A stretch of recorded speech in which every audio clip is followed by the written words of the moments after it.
cycle and the world's gone mad. Let's teach others the beauty of the land. My heart will be right as we come full circle. I'll give thanks for the miracles. North, south, east and west, I feel so blessed, I hope. I'm moving on, walking on.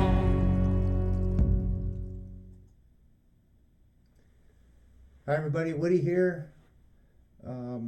Glad you made it to this next show, and we have a really special guest, and I just want to get right to it. So also today's his birthday, so I want to wish him happy birthday on this show, and so I could have proof of that. Yeah. Happy birthday. Thanks, Introduce yourself. Well, my name is Jason Zimmerman. I have 17 years of recovery. I've known Woody, who knows exactly, but probably 15, 16 years, and maybe even before that, just in circles and rumors. But I do a lot of motivational or public school speaking, prison speaking, and through a company that I run called Move Industries. But other than that, just, trying to make the world a better place and see if I can be a little part of that seed that gets planted and making that happen. Absolutely. I think he's doing a good job too. And before we get too started, I want to thank you for donating these chairs we're sitting in. Yeah, it's just the milk cartons weren't cutting it, but yeah, we would have been glad to have used the milk cartons, but now we're kind of comfortable. Yeah, I appreciate it. Pretty nice. And yeah, you probably donated them because you weren't going to sit on a milk carton. I would have been happy to sit on a milk carton. Yeah. So what's it? What move on? What's it called? Move Industries. Oh, Move Industries. And I guess just the idea behind that name is just we got to keep moving. Exactly. Just always got to just forward. 1,000-mile journey. Yeah, exactly. So what is it? What all do you do? So to rewind a little bit, there was a nonprofit here in Idaho called the Idaho Meth Project, which kind of stemmed from the Montana Meth Project, and we could talk a whole episode about that. But basically, I was a volunteer for them, and I went to schools all over Idaho and spoke to kids about methamphetamines, drug addiction, recovery related issues, and at some point the political backing for that ended, and it was no more. And I continued to speak at some schools that I had connections with, but I had lots and lots of people, contacting me, asking me, how do I get back? I want to go talk to kids, and I want to do this, and my answer was just like, I'm sorry, I'll take you with me to the school, but I don't really know how to connect to that stuff anymore. So I decided we need to do something. We need to do something for our kids, and not only does Move talk about this meth, but it's depression, suicide issues, sex related issues, pornography, leadership. We can just talk about decision making if that's what the school wanted us to talk about. So we don't just go to schools. We do treatment programs. I just spoke at a treatment facility about a month ago, and from time to time get to go to prison too, which is I love speaking at the prison because I can relate Captive to those. Audience. I can relate to those guys, right? Yeah. So. No pun intended. Right. So okay. Clarification. So, did you do all this, or did your company actually bring in other speakers, and you could send different speakers? So that was my whole idea behind it too, was that I can bring in other people, so I can have other volunteers and bring in other people, Okay. and from time to time I've definitely done that, and that's my goal moving forward.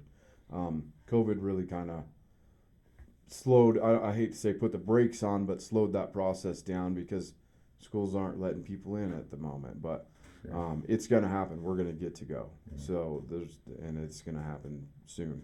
A lot of kids weren't even in school. Right. My son had to homeschool for the whole year. Yep. But it was kind of good. And hopefully that doesn't continue on. I could really see where his social skills weren't improving because he just wasn't around other people. Yeah, one of my daughters did really well with it, and the other one just kind of regressed, and caught herself in a depression and had some issues related to that, and I wouldn't say that it caused that, but it didn't help it. So yeah, we can definitely see that every aspect of doing that. I mean, I've never seen it in my lifetime, so here we are. It's a learning experience. Definitely. Did you get the chance to see the first show with the prophecy and all that? I did. I was. It's amazing. Not only did I get to see it, I got to just understand how that prophecy was already working in my life, whether I was aware about it or not, and what one of the things that really hit home with me was that I was in that winter, and when I first signed up for social media, I used it as a way that I could connect with my family and the people that I love and care about that aren't necessarily here in Boise. So and eventually somehow got kind of sucked into that rabbit hole of politics and started, just trash talking and you don't believe this, so you're, an idiot. And I just went down it, and it lasted for quite a while. And one day I realized, I'm not using this to connect anymore. I'm actually, it's disconnecting me from the people that I love because of how I'm acting. And I just made a decision, I'm not doing that anymore. I'm not going to talk about politics on Facebook. I'm not going to get my news off of Facebook. I'm going to get my news from my neighbors. And I guess maybe that was the start of my spiritual journey, where I just kind of tore the walls down and just started living outside of the box. So, and I'm sure we're going to go into that a little more too. Oh, yeah. Yeah, I think social media has its pros and its cons. And, I had to take a communications class a long time ago, and one of the first things they teach there is communication is a meeting of meaning between two minds. That ain't easy to say. And so what that means is that when you're in a conversation trying to say you're a CEO and a manager, if they do it by memo, the meaning of it, the manager's interpreting the meaning that the CEO wants to make, and that doesn't always happen. It's almost impossible. Yeah. So when we're face to face, we can say this, and you can go, "What do you mean?" And I can go, "This is what I mean," and until we have a meeting of meaning between the minds. So social media is texting and posting some funny stuff, and anymore it's all funny. Just make sure it's all funny, but we take everything so seriously. That's what happens. I have time to look at my phone and analyze what they might be trying to say, and somebody's gonna get then I gotta correct them. No, man, you know what I mean? I have no idea. But yeah, so I don't know. It's been kind of a good thing for connecting people and what have you, and the generation that grew up with the social media should do really well, but the older generations have troubles. My mom, she looked up. She was able to find almost everybody on Facebook for her class reunion. Oh, wow. Which is in the 50s. Right. Sorry, Mom. That kind of dates her, but anyway, and I thought, wow, and that was before I was even on it. And she said, "How'd you find all the people?" I went on Facebook. And she had some, she's still connected to some of them, but I thought, wow, and that's, I've only been on Facebook for not very long, 10 years or whatever, but I don't even know when it started. And so, do you have a definition for spirituality? I I really just use that analogy of the box, right? Like, and what I mean by that is, I grew up. My parents didn't necessarily make me go to church or whatever, but I went to different churches and I went to prison when I was 14, and they provide all these different services, and I went to every one of them, but I didn't necessarily fit into any of them. And so I guess that was kind of what, I had this idea once I did become a believer, or that there was a higher power or something out there that was better or smarter than me. And I got out of prison the last time in 2006, and I didn't go to church for a while. Well, actually, that's not true. I went to this church, and I walked in and I walked out, and not one person said a word to me. And I was like, this isn't my idea of what this is supposed to look like. And years later, ended up finding this church, and it was for broken people. I mean, it literally was for broken people, and it was amazing. And throughout my time there, though, got involved in the politics more side of it, and I just had this idea, I guess, that God was in this box, and if you move outside of this box, you're not loving, and you're not being with Him, or you're not doing what you're supposed to do. And a few years back, I got mad at the church and all this stuff that was going on, and I just decided to go kind of make my own conception of what God or spirituality or religion or all of that is, right? And I just basically described like tearing those walls down. Like, God made all of it. He made everything. And why wouldn't there be power in the moon, or the stars, and, just all of us, trees, we're all connected, right? Like, I really strongly feel like everything is connected. The vibrations in the air, the stuff that we can't see is you can see it if you believe it, right? So Cool. I'm really glad that you've been coming out to the lodge ceremony too, and Yeah. that helps us, and hopefully we can help back and what have you. So I'm asking that question because I have maybe looked at a lot of things like you. You went to several different kinds of churches, which is a different twist on yeah, something. And the key to any of it is, do I connect with it, right?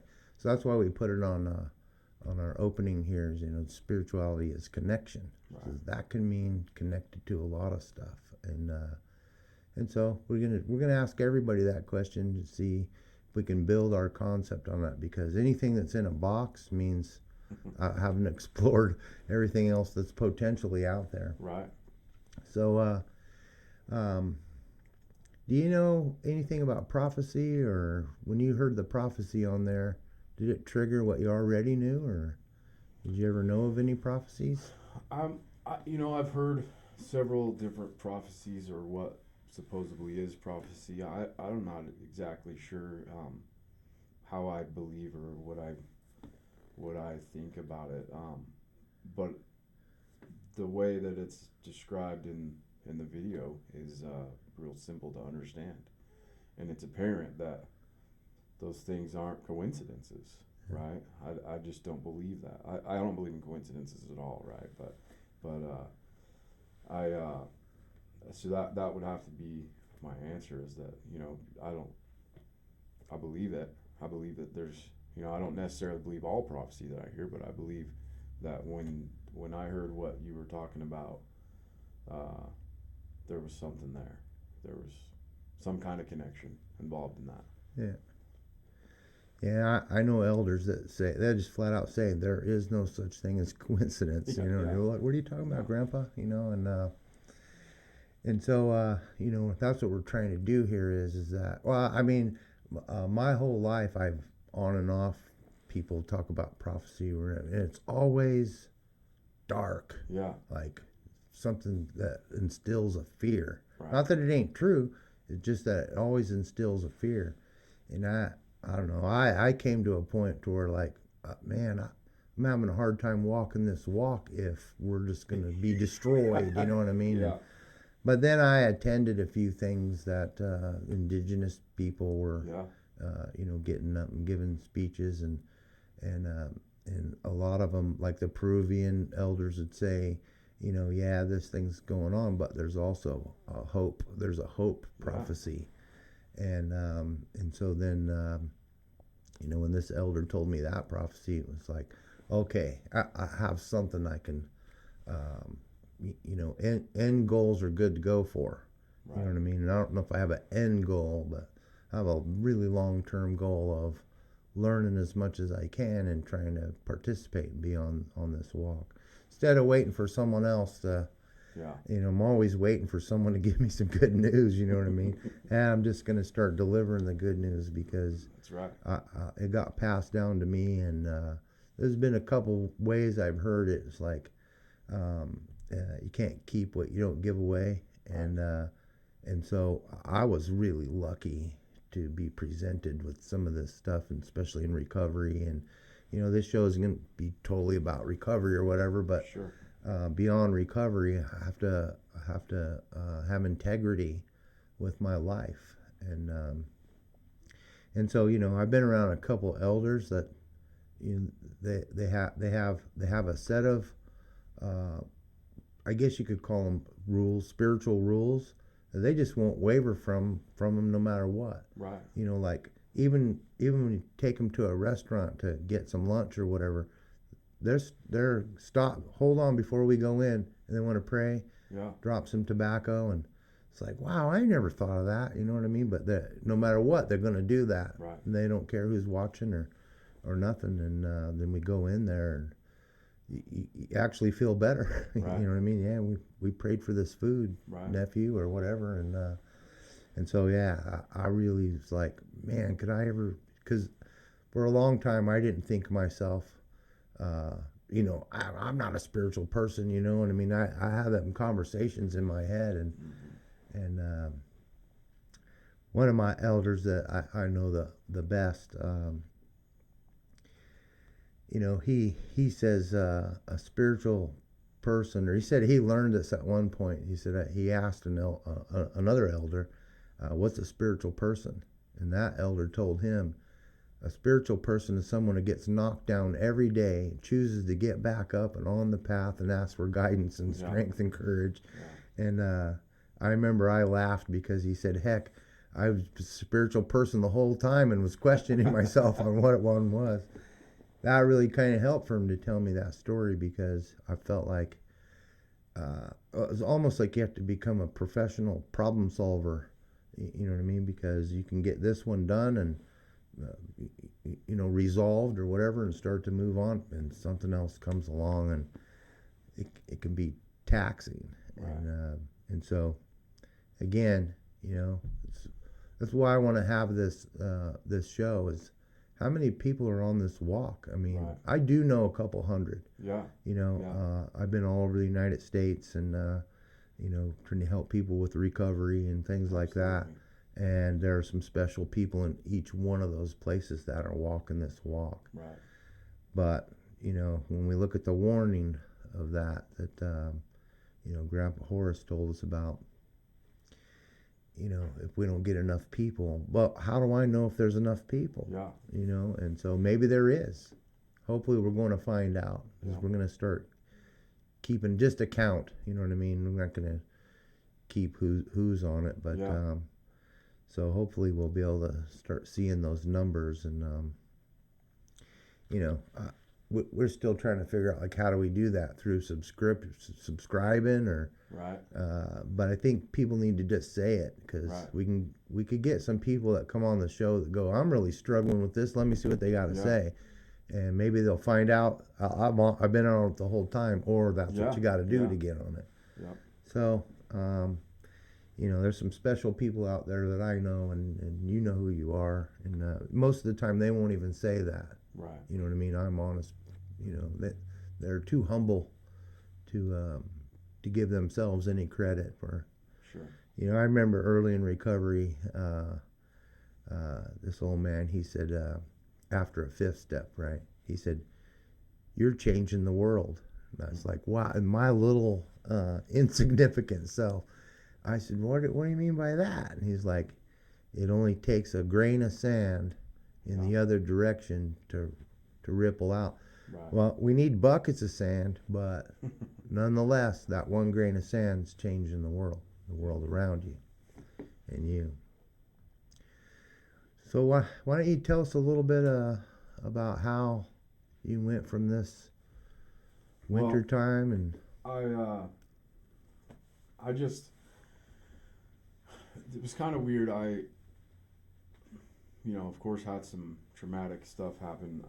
Went through a divorce, and I didn't know how to deal with it, and I just started going up in the mountains because that's where I love that. I love being up in the mountains, and had a buddy, and he we went and sat in some hot springs, and he wanted me to chant with him, and I'm just like, yeah, I don't think so. That's a little too far out there for me.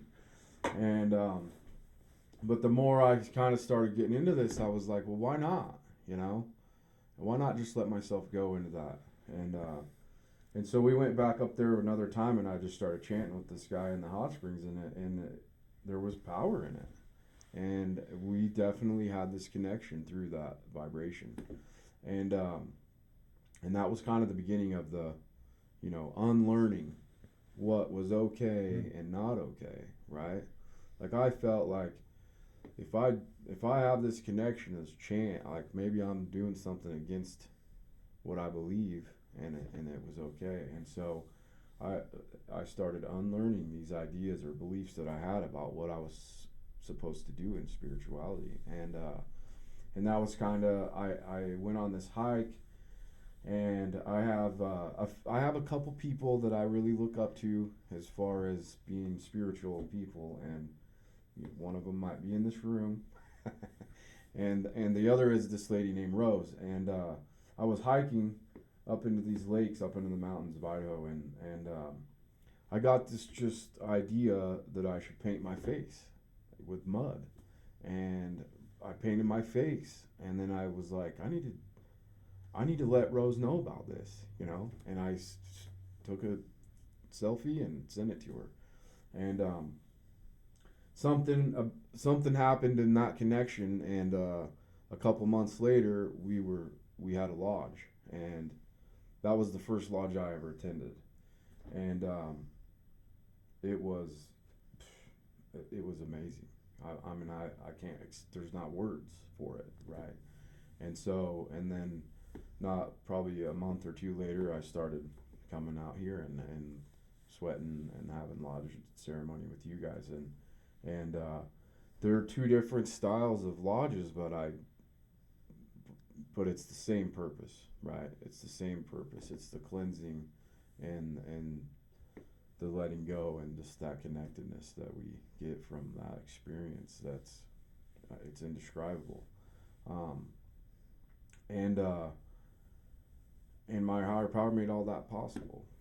So I like the word that you used, unlearning. Yeah. Do you think you know how you began to unlearn? Like, was there effort? You had to make effort once you noticed it? I actually read a book, The Four Agreements, and so, and just reading that book, there was some struggle, I guess, some mental, like, is this okay for me to read this book? And I come from, in the recovery circle, I come from some big book thumpers, and we don't read other books. and I was somewhat reading that in a recovery related setting, and I read this book, and it was just like, you don't take offense from other people, and what they do is not a reflection of who you are, it's a reflection of them, and we all come from light, we all are light, and I just started allowing that to be a part of my life, and sure, I make mistakes, and I get angry, but I try to go back to that little principle that I don't have to get mad when somebody says that I do something, or that, because it's not a reflection of who I am, it's a reflection of who they are or where they're at in their own journey at that time. And it's just okay to be in those places. I'm not any better or any further along on my own journey than anyone else. That's not my purpose. My purpose is to just try to do the best that I can today, and to open my mind to just be okay with other people's beliefs or principles, or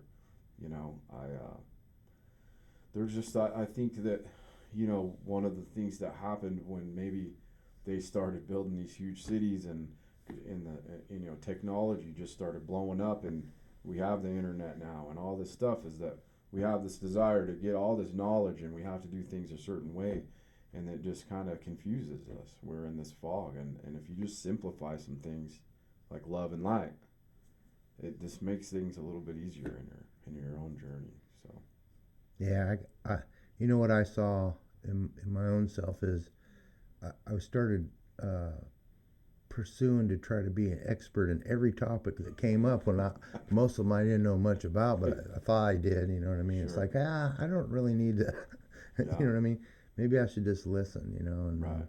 But I brought that up because the unlearning thing, I noticed that a long time ago when I was beginning this. It's how do I unlearn? You know what I mean? And so it was kind of a process of just keep putting new learning in there, and it pushes that other stuff out. It was almost like starting out as a glass of dirty water. Yeah. And every now and then spilling out some and filling it up. It's still dirty. Sure. You just do it some more, and if you do it long enough, it starts to clear up.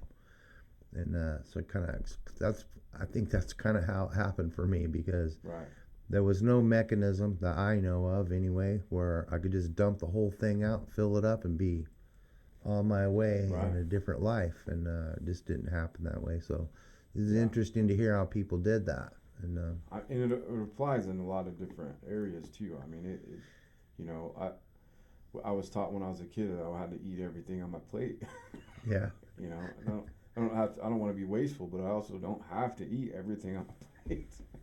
Exactly. I remember those days. And, sometimes there was things on that plate I didn't even want to eat anyway.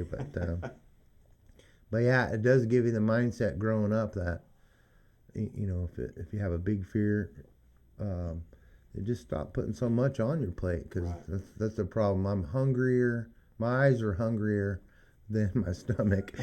And it's only been in the last few years that I've kind of went. Is with diabetic. I'm diabetic, so sure. If you also can, it's not what you eat. It is what you eat. Right. But there's also another factor about how much you eat, because how much you eat creates, right. sugar, and so I started to be able to begin to tell myself I'm full. Push half a plate of food away, and so then start putting less on the plate. And if I'm still hungry, I can get another dollop of something. But, yeah, it's a hard. Cognition is a big thing with me. I learned it and taught it, and everything about how we store information is kind of permanent unless I change it. Right. And that was a hard process to change something. Okay, so can you remember where you were at? You were on this path, and something to begin to change. And well, I mean, I believe that I kind of explained most of that through there, but it's kind of involved to where I'm at today. Is I feel so. I really was interested in the drum. I just kind of feel like I should talk about that drum for a second, and because you helped me build the drum, and you gave me the specific directions on how it was supposed to be done, and it was an experience that I can't, one of those undescribable experiences, but you told me how to do it. You gave me some of the materials that I needed to do it with, and I went by myself into the mountains, into this hot springs that I know of that not a lot of people know about. I soaked my hide into the hot springs and cut out my lace and did everything right here in this magical spot, and built this drum. And one of the specific directions you gave me was not to pull the lace tight. And so I pulled it tight. And so what happened was this drum over time just kept getting tighter and tighter and tighter until it broke. And I mean, it was an emotional experience for me when it broke. Like, it was a part of me. And I didn't know what to do afterwards. And you had told me that, that's the drums break. That's what happens. You use them and you beat them and they break. And that you believed that when they break and if something has a spirit in it, you put it in the fire and it goes up as smoke and it comes back as something else. And I don't know if I was ready to accept that. I mean, I heard it but I don't know if I was ready to accept it, because I was like, I'm going to rebuild this drum. And so that's what I did. And it took me a while to build up some courage to do it, but I finally rebuilt this drum, and I didn't pull the lace tight, and it ended up being the same drum that it was before. And I was like, just, it was just one of those things. Like, it's the same drum. And so it was just the other day on the full moon, I went out to this spot out in the desert, and I built a fire. And I normally don't build the fires when I'm doing ceremonies for some reason. And I built this fire, and when I started playing this drum, that was when I was like, it's the same drum, it's the same thing. I wanted it to be something new. And I knew, like, right when I was like, I'm supposed to burn this drum.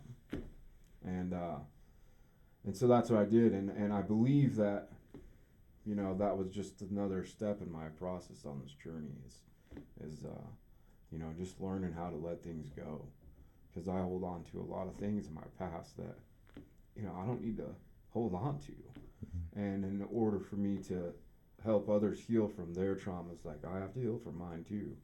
And I spent a lot of time in counseling and these last few years, and the crazy thing is, like, I've spent a lot of time in counseling my whole life, right? I was in prison when I was 14, and I've seen psychologists and all these different things, but I got so much just out of these last few years by being open and unlearning these ideas that I thought I had to stick with, and like, it's okay for me to show emotion.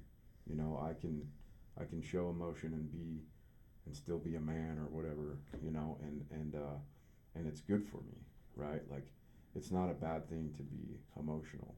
It's just not. And so crushing those ideas and doing the things that you're teaching me how to do as well is just kind of sharpening that tool. So just so you know that you're teaching me stuff too, right. What I mean? In the circle that we kind of run in, it's like I get a lot of feedback about, let me put it this way. So we're both in a program. It's not what this podcast is really about, sure. But in those rooms in that book, to pursue a higher power is really kind of outside of it. It's really prompting us to do it. So I've actually gotten as much or more out of the people that helped me than the actual, curriculum or whatever you want to call it. And so I did everything they tell me to do, but then they're talking to me really helped. And so I got lucky too, traveling around and always meet that one person, whether it's a clan mother or an elder that they'll all spend time with you because they're lonely, you know what I mean? They say, I got one on the hook, and then they tell you a big long 2-hour story, you know what I mean? I love that. I probably is not unethical, but not right to record them, but I always wish, man, I should have, turned on a recorder or something like that, and there'd be pros and cons to that, but at least I could listen to them again and stuff like that. But that happens even in AA, where I get more out at the after meeting outside sometimes than I do in the meeting, but that don't make the meeting. But I've been to some powerful meetings, and absolutely. I think that's one of the times that we first met. I was like in a meeting and you were sharing, and I was like, man, I've been hearing about this guy for 10 years and I've never met him, and things like that. But so we kind of, I think it's a familiarity. So I grew up and went through this horrible stuff, and I had to face it to get it to spill out and all that, and then heal from it, and then find a connection to something different. Then that's how you were sharing, and almost everybody that does that, you kind of go, wow, this thing really does work for a lot of people, and then I also see people that struggle, and it almost looks and sounds like not diving in deep enough to do it, but that they're on their own walk. So exactly, it's like that drum. It definitely taught you a huge lesson, and a lesson's a pretty powerful gift, and we call them gifts. And so if that was its only purpose here in life, it gave you a lot. So what I was taught is that drum is a relationship. It's like a grandbaby, and you take care of it that way, and it relies on you, and you rely on it, and just like human beings, they come and go. So, you'll put together another one. And, we need you to. You know what I mean? And we need you to bring it around. And there are people that starting to come, to our NIPI ceremonies that not coming there because they know of it. They're coming there because they're hurt. And they've tried all kinds of way to get unhurt. And there's not thousands of ways to get relieved from hurt. This is one, and it's powerful. It is. And we have guidance. I'm not a powerful get it out. You know what I mean? I call. I try to get people. Hey, this is going on. What can we do? Use this medicine. Use this song. And things that I wouldn't automatically think of. And so it's a whole circle running the lodge, and that circle's way bigger than where we're at, as sometimes all the way from Arizona and Southern California, they're praying while we're in the lodge that our lodge goes well. And I really appreciate that, because who are we? We're trying to pick up where other people left off, so it doesn't hit the ground and disappear. So I really appreciate you telling that story. Don't stop telling that story. You know what I mean? It's when this other one comes along, there's a hurt drum right behind me. It was abused and left somewhere, and somebody picked it up and was scared of it, and they brought it over here, and I made a call, and they said, do this and do that, and allow it to some time to connect. Allow yourself some time to connect to it. And we got our big drum in there. You've seen that before, right? And that thing is so powerful. It's all covered in a blanket and sleep, and I give it water all the time, and all that kind of stuff. So anyway, I guess you're on this walk, man, and we need you. It's another number, and it's that grain of sand. You and me are a grain of sand, and that don't amount to much all by itself, but together we're 2 grains of sand. You know what I mean? How many people? You know what I mean? You probably know a couple dozen, 100. I don't know, but. Maybe we can get them to tune in and see if we can build a big circle here. I sure hope so. I guess maybe the last thing that we can talk about here is while you're on this path, it's like, okay, I say this from my point of view. I struggle and I try to walk this path, but it's not like I can just close the door and not notice that this dark end of a winter's in full swing. Yeah, yeah. And you can see it too. Yeah. Yeah, it's like, so part of what I always want to talk about here is how do I remain on this path while that's right there going on? Political and elections, and I mean, if you just spend 5 minutes, oh, I wonder who the candidates are. Oh my God, you know what I mean? It can throw you off, you know, and to be so concerned about that sometimes pulls. I feel I get pulled, and I don't want to. I want to remain on this, you know, and you know, my elder, I say my elder a lot, but he's not just my, like, I want to just have him as my elder, you know what I mean? But, you know, he often has told me, you're a mentor to somebody, and that somebody might not even be anyone you know. Yeah. That they listen to your words and they want to be like that, and whether it's on a tape or videos or they just hear you and they don't, you know, have never met them. Right. And so it's like all your actions. It's not so much your words, but how you live your life. They're looking up to that. Mm-hmm. And so when I first started hearing this and trying to learn about it, he goes, I can prove it. And I said, okay, I need that, I think. He goes, you walked this long walk, a violent, you know, alcoholic, drug addict, you know, angry person, and you attracted people to that, and so you were their mentor. It made me feel bad. You smoke, you know, the younger kids smoking, because Woody does it. You know, you're drinking. I mean, if I think about it, not on purpose, but I taught my own older kids to drink. Yeah.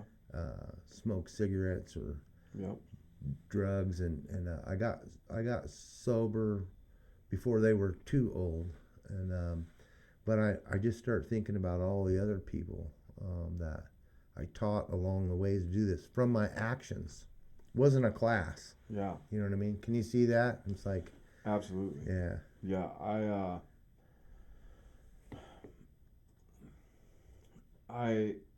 Everything we do has an effect, right? Like, I mean, you throw it's the pebble in the water thing, and the ripples continue to go, and there is definitely chaos going on in the world, and you know, going back to kind of what the unlearning and the Facebook thing when I was being negative and talking politics crap all the time. I still am involved in some politics. I, from time to time, go to the Capitol, and I do some lobbying for some bills that I believe in. And the difference for me is that, like, I can make a difference on that level. Some of that chaos that I was living in was completely unrealistic. First of all, I'm a felon. I can't even vote anyways, so it doesn't matter. You know, I don't have much pull in that. But I also know that I can make a difference in some circles. And whether it's politics, whether it's recovery, whether it's just our spiritual journey that we're on right now. And you know, I'm real big on just do the right thing no matter what, you know. And, you know, a lot of people will say the definition of integrity is do the right thing even when no one's looking. Well, the trick is that somebody's always looking, you know, whether you believe it or not, and that's where those seeds are planted. And you know, I like to live my life so that I don't have to tell you how I'm living my life. You can just see it.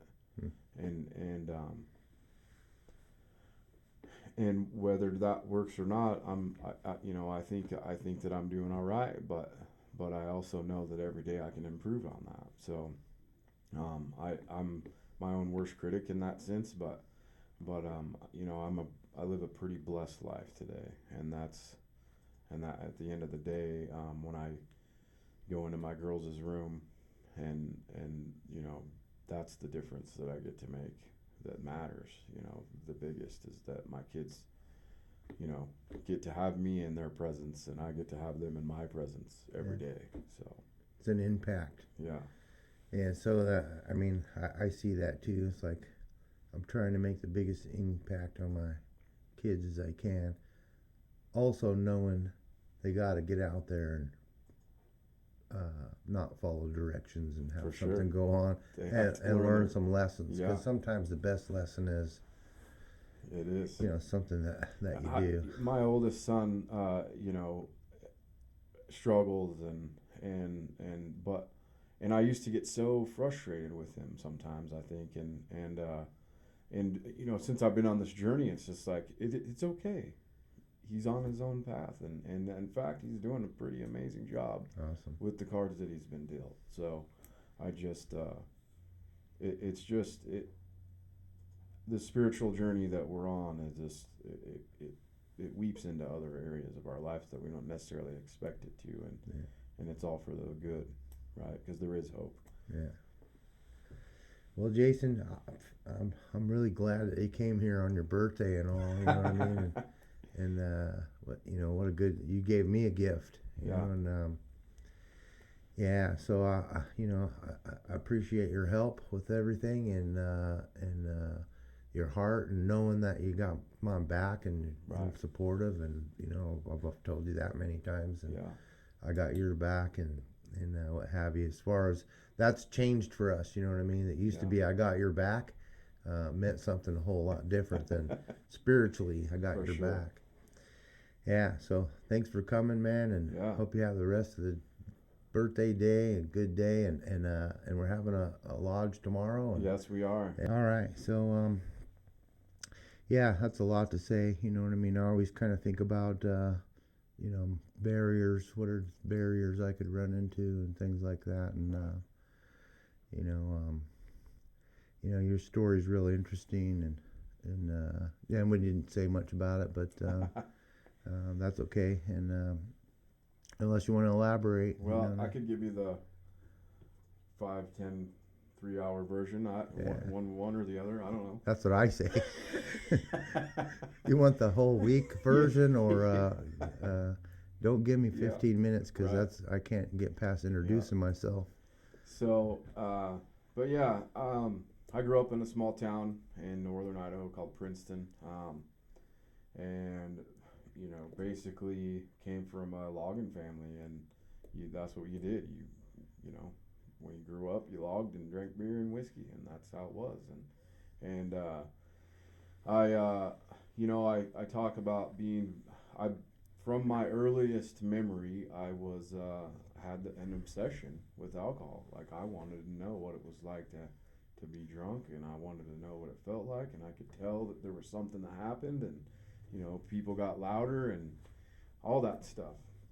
And so whenever I could, I'd sneak drinks, and you know, eventually, probably, I don't know, 10, 11, somewhere in between 6th and 7th grade, basically, I got drunk for the first time, and it was everything I thought it was going to be and more. And from that point on, that's all I wanted to do. And when I was 14, I woke up one morning and drank a fifth and a half of vodka and accidentally shot and killed my brother. And I, you know, just immediately prayed and swore that I would never ever touch alcohol again in my life. I believed it in my heart. I meant it with all my soul.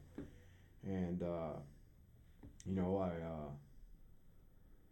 spent 8 months waiting to go to court and plea bargained my charge from second-degree murder to involuntary manslaughter and aggravated assault for 2 25-year consecutive sentences. So, as an adult. So when I was 14 years old, I was sentenced to 50 years, basically. And I went to St. Anthony until I was 18 and a half. I got out, and I went to some meetings because they told me I had to go to meetings, and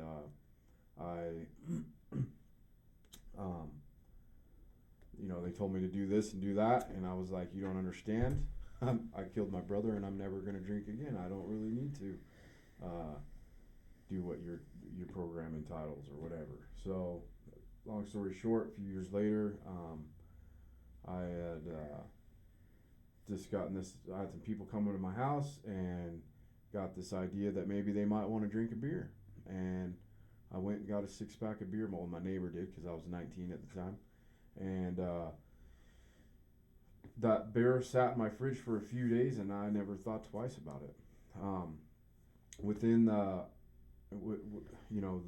time, I didn't think about that I was on parole or anything, that I couldn't do it, or that I didn't think about my brother not once. And that Friday night, they came over, I drank a beer, they drank a beer, they left. I went to my room, went to sleep like it was nothing.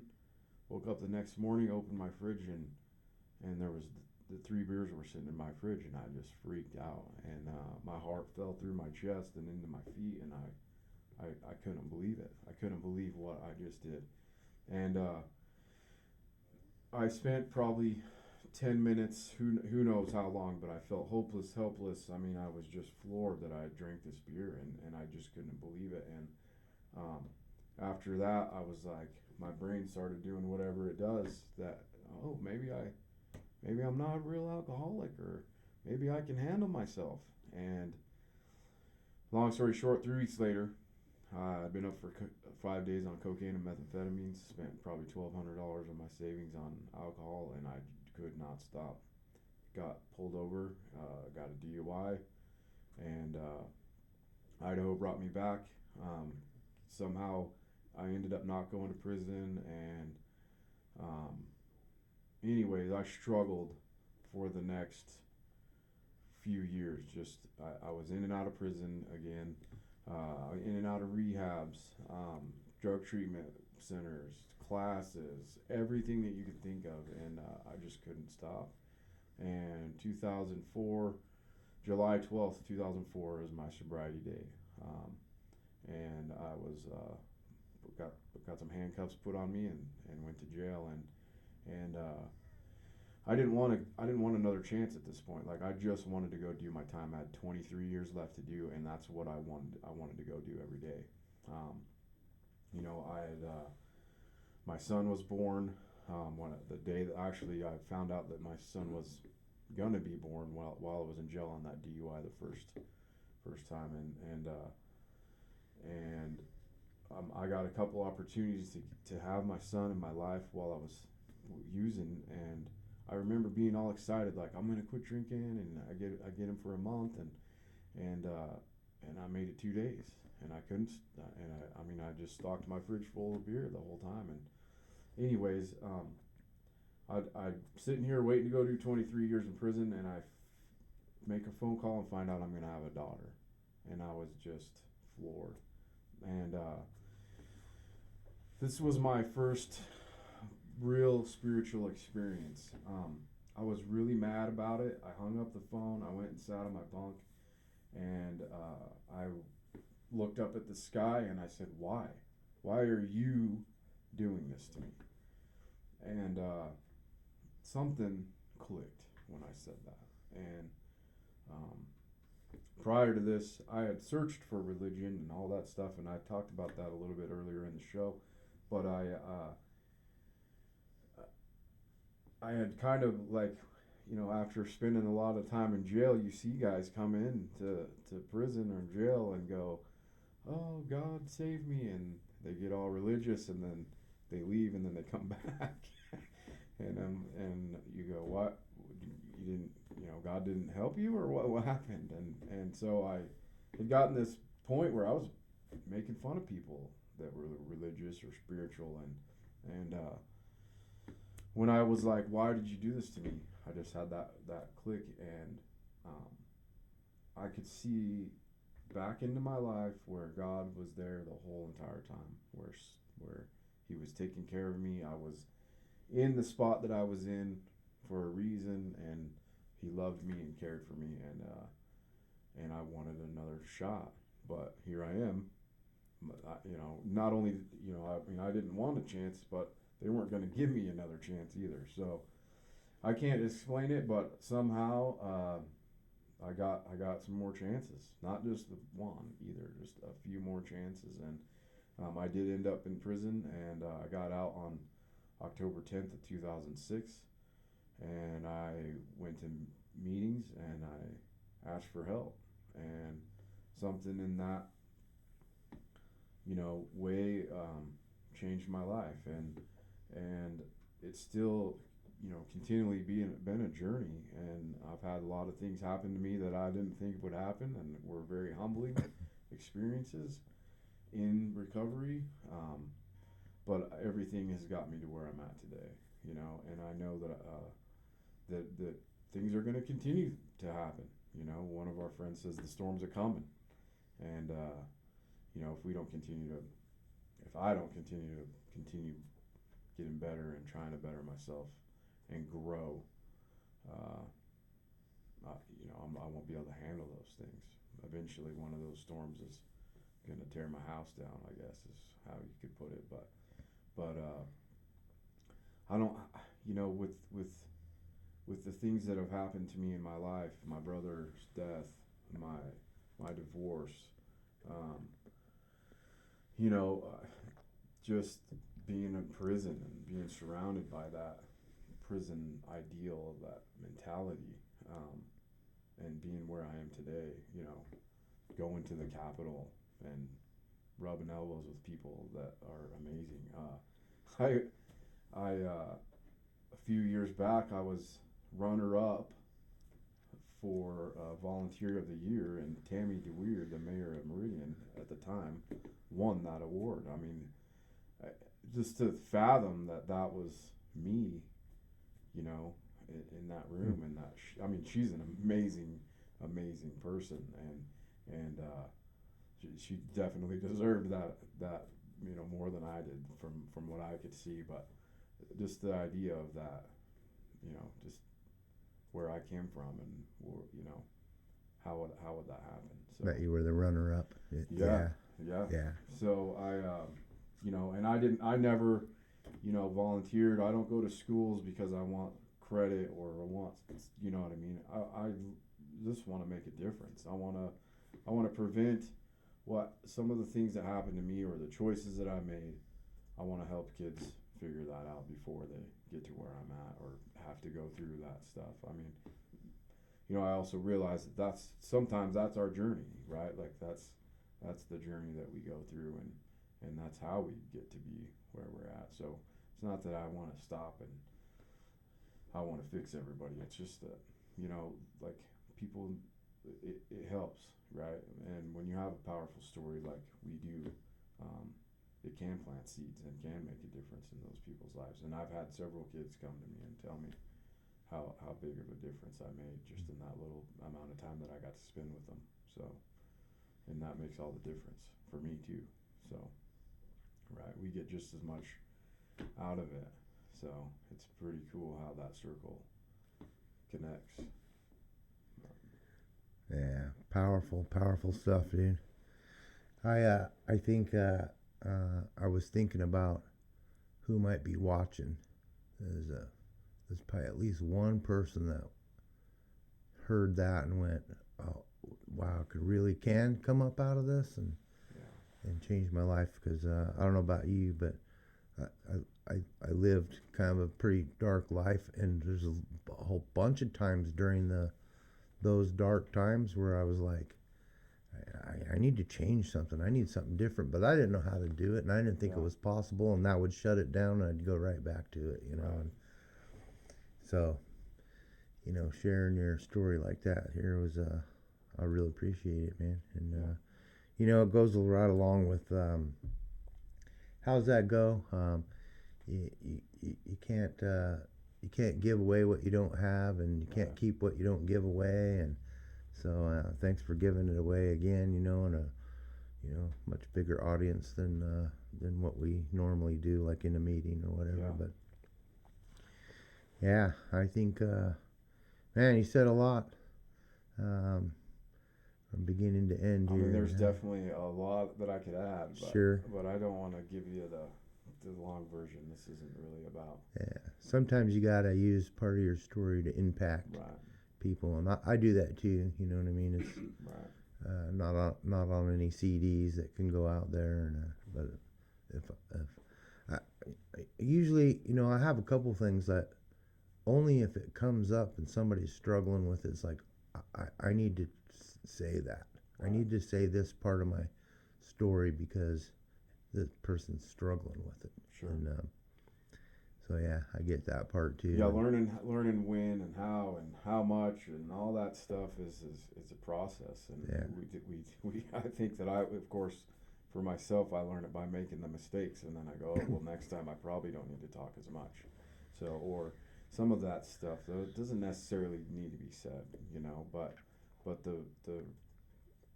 the idea is that no matter how far down we get, you know, like, because I believe me, I know that it could get worse, right? Like, I know if I picked up a drink today, it wouldn't take me very long to be back and further down the scale than I was. Yeah. You know, they make big excavators, and then they make the excavators that they can't even. They actually build them in the pit because they can't haul the excavator to that pit. So, like, I know, you know, like it can get worse. There's deeper that we can go. But the cool part is that it just takes that one thought, that one little, you know, sand in the bucket, and then you don't have to live like that anymore, and then, you know, you can make an impact and go the other direction and build those steps to get out of what you're in, and it takes time. It's a process. It's definitely a journey, but it definitely helps if you're in the springtime, not in the winter, right? So I definitely have regressed in my recovery, and I've also progressed, and it's just that season, I guess, of how we learn and unlearn. So Yeah, and I don't think it's such a strict road that you're still not allowed to get close to mistakes or yeah, make a mistake. It's just still a learning process to even Right. walk down this path. right. Yeah, you know, I'm really appreciative of you showing up here today to do this, man, and happy birthday, and on your birthday you Yeah. did this, and that's really cool. So, I mean, maybe you could leave a comment, happy Yeah. birthday to Jason, and you know, he'll appreciate that for sure. And sure. you know, some of us have past that other people would, you know what I mean, that they don't want to even talk to you no more because they have a judgment, or, you know, it matches something there, and people like me and you have to be okay with that. You Yeah. know what I mean? And Absolutely. but there's so many. You know, I heard this a long time ago, and it's popular. I'm not coming up with anything new, but it says a religious man fears going to hell, and a spiritual man's already been there. Yeah. And I always think of that as like, I never was a religious man. I you know what I mean? When I was a little kid, I was exposed to it, Sure. these traditions and singing and all that kind of stuff, and going in the lodge. But I got away from it, you know, pretty early, Right. and you know, I had a dad. I'm adopted, but my dad was always say, no matter what you do it 100% best you can, even if it's effing up. You know what I mean? And never gave it much thought, but I think it imprinted. Anyway, I heard him say it hundreds of times. You know what I mean? And so when I was on that dark path, you know, I had all the energy to do it at 100%, really screw up. You know what I mean? And looking back, it was like I gave it a lot of effort to get to be the worst person there was, you know.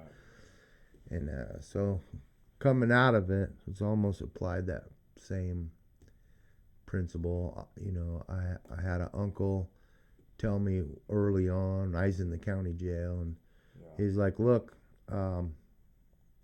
you have some time to give it 100%, and do it for a year, nephew. You know what I mean? You can prove me wrong. He was in recovery. Right. He is like one of the worst. He was that one uncle that was really bad. You know what I mean? Come over with wet pants and I gotta change my freaking jeans. You know what I mean? What happened? Never mind. Yeah. And so as a little kid, I remember him as being a drunk. You know what I mean? And here he was. He actually called the sheriff and said, "My nephew's in your jail. Can I speak to him just for 5 minutes?" And they allowed it. Right. And he gets on the phone and he's telling me, "Look, you got to do this." And he goes, "Even if you don't wanna, will you do it for me for a year?" You know what I mean? And so I followed his advice. Real quickly, I wasn't doing it for him. Sure. You know what I mean? I found way bigger reasons to be doing it. And, this program teaches you, don't be doing it for that, or that, because that could disappear. And then what? What are you going to do? Go back? Yeah. I can't afford that. So I really appreciate you sharing your story, man. And maybe I'll see you tonight at one of them rooms, And, probably. I think you did a good job. I just had this idea from the prophecy question that you asked me earlier, and I don't know. I'm gonna try to leave this pretty vague, but when we were at the last sweat, something pretty amazing happened, and it was what was kind of crazy about it was there was a prophecy made, and me and you, if you remember, I missed the first round, and you said in the last round, "Hey, Jason, do you want me to leave some rocks for the fourth round so that you can get your fourth round in?" And I said yes. And there was another person in there that also missed the first round, and he led the fourth round for us. And he made a prophecy in that fourth round after singing some songs, and in the back of my mind, I was like, "There's no way, like this guy's crazy," and what he just said, there's no way that could come true. Like, it just didn't even make sense. And the next morning, I got a phone call.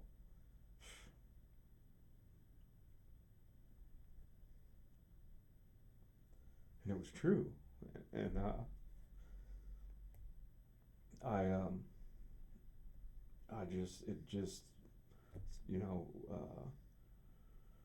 just the truth of that, and it doesn't really matter what the prophecy was, honestly, but just that it happened the way that it happened was just left me no doubt that, like, where I'm going and how the direction I'm headed right now is the right way, right? It's where I'm supposed to be and what I'm supposed to be doing, and it wasn't a coincidence. So I just wanted to share that too, and I've seen just some amazing, powerful things happen in the lodge that don't necessarily matter what it was, just that, like, as a part of this journey, and if I guess I'm speaking to our audience, that when you get to go on it, you're going to understand those things throughout that journey, and the importance of it, and that's not a coincidence that you're watching, and that's not a coincidence that you start to make the choices to join us. So absolutely correct. And everything that we do as far as a spiritual concept, it has those principles, laws, and values, and every bit of it is, whether we live in harmony or out of harmony with it. Same with our NIPI, our ceremony. We don't play with it. We're taught from you're very young, don't play with this. It's powerful, and it can power for the other direction. You know what I mean? You can abuse it, and you'll get abused. And I've had that happen to me. It's been a long time, but before recovery even, it's you know, I won't go into that, but I mean, I abused a couple things, and Sure. I think it nearly killed me. Sure. And so yeah, but I mean, good message, man. I hope everybody hears that message, and you know, we're able to keep this going. And we need a lot of help. You know, I mean, you can kind of see that. Yeah. And we're probably not going to be able to continue unless we just, you know, keep getting some kind of help. And it's a long ways to monetization and and all that. But then we got some other plans. We'll probably bring you back on. Sure. You know, whenever you feel like it, we'll talk about these other plans and see if we can get going on. Maybe we'll have a little progress. So we can talk about hopefully we'll have lots of good news. Yeah. All right. Well, everybody, I appreciate you tuning in, you know, and you know, it's a grassroots show, and I know my strengths and my weaknesses, and remembering everything to do here, the whole subscribe and hit the bell and what else you got to do, or you know, we wrote it all down. So, and you may be more familiar with it than me, but it would really help if you leave us some comments. They say, you know, it helps the, what do you call it, the algorithm deal, and so we can be recognized by some more people. If you have a story and you want to be on the show, let me know in them comments, and we'll give you a call. All my relations.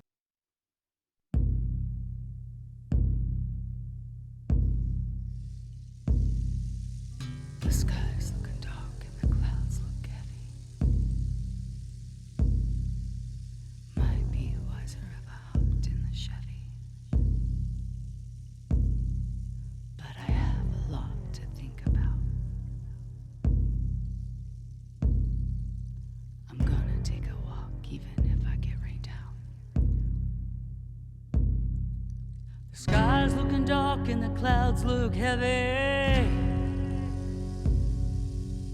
Might be wiser if I hopped in my Chevy. But I have a lot to think about.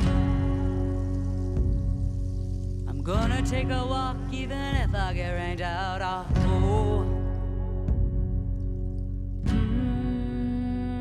I'm moving on, walking on. So much going on I can't ignore. Just let that rain pour. Talk to my maker as I trek along. Hum with the birds as they sing their songs, and I'll keep walking on as the rain pours on.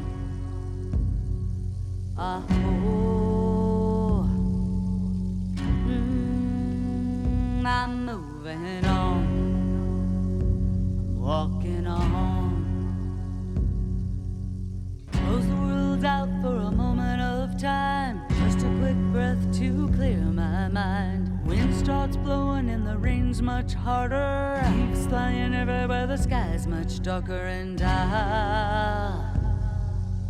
I'll keep walking on, walking on.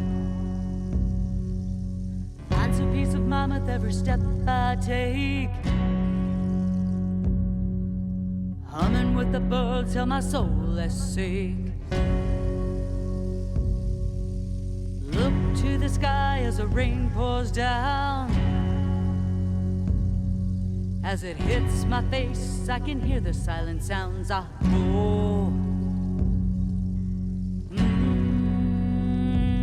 moving on, walking on, walking on. In a new cycle and the world's gone mad. Let's teach others the beauty of the land.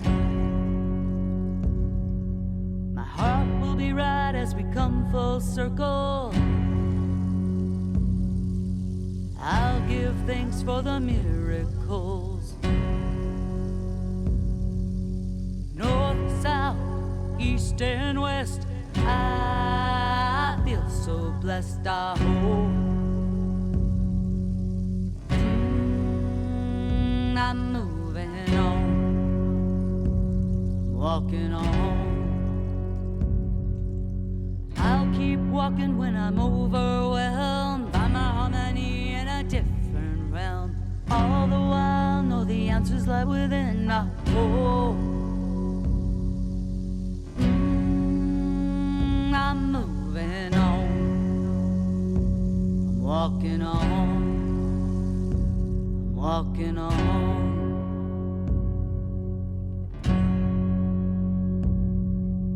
The sky looks dark and the clouds look heavy. Might be wiser if I hopped in the Chevy. But I have a lot to think about.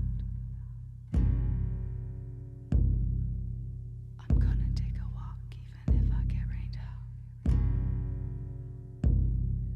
I hope